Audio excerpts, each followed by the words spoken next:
Baik, mari kita membahas fenomena tentang bulan dengan memadukan antara aspek nakliyah dan aspek akliyah, agar kita semua bisa melihat betapa luar biasanya alam semesta ini bagi manusia. Sebelumnya, mari kita sedikit membahas teori tentang bulan.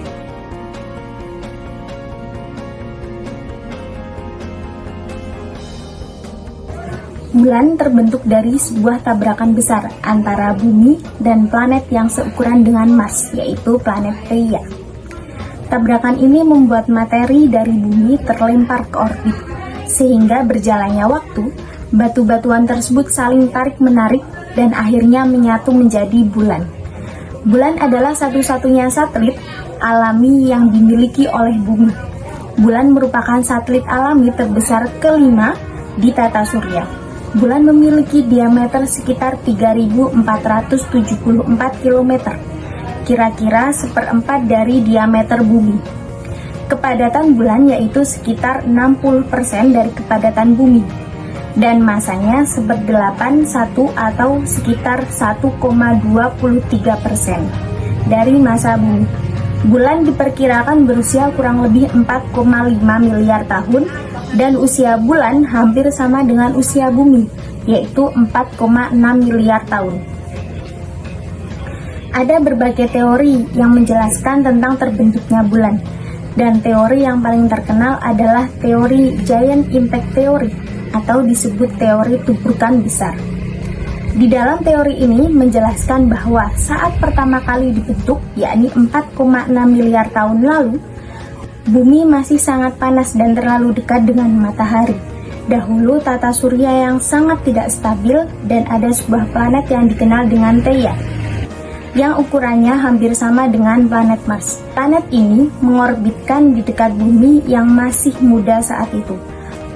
Lalu, lama-kelamaan planet ini saling tarik-menarik. Jarak mereka pun menjadi sangat dekat, dan pada akhirnya pun bumi dan Theia bertabrakan. Akibat dari tabrakan ini, bumi mendapat pertambahan massa dan membentuk sudut yang menyebabkan bumi berotasi sangat cepat. Saat itu yaitu sekitar 5 jam. Kemiringan rotasi bumi sudah berupa 23%, sehingga menyebabkan rotasi bumi sedikit miring.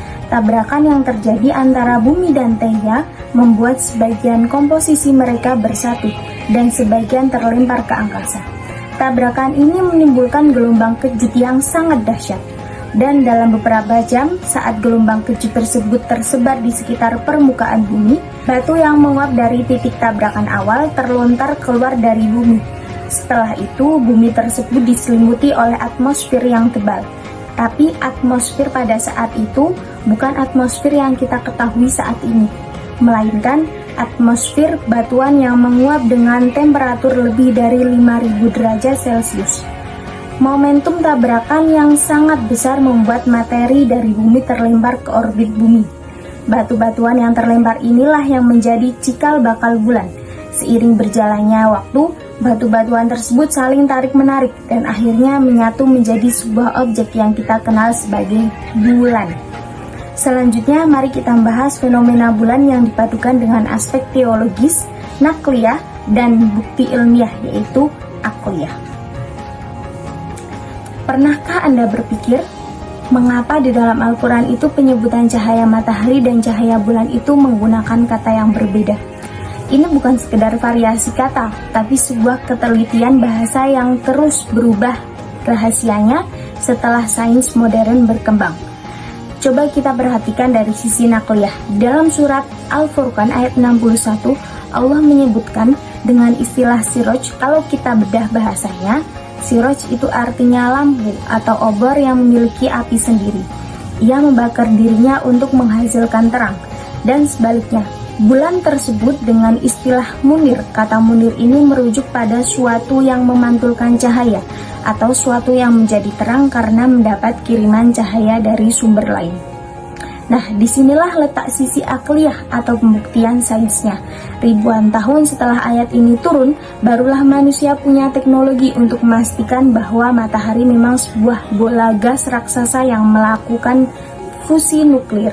Ia benar-benar lampu yang memproduksi energinya sendiri. Sementara bulan itu sejatinya adalah benda padat yang gelap gulita. Ia tidak punya api, tidak punya energi cahaya, bulan hanya berfungsi seperti cermin raksasa. Ia menangkap sinar matahari lalu dengan lembut memantulkannya ke bagian bumi yang sedang mengalami malam.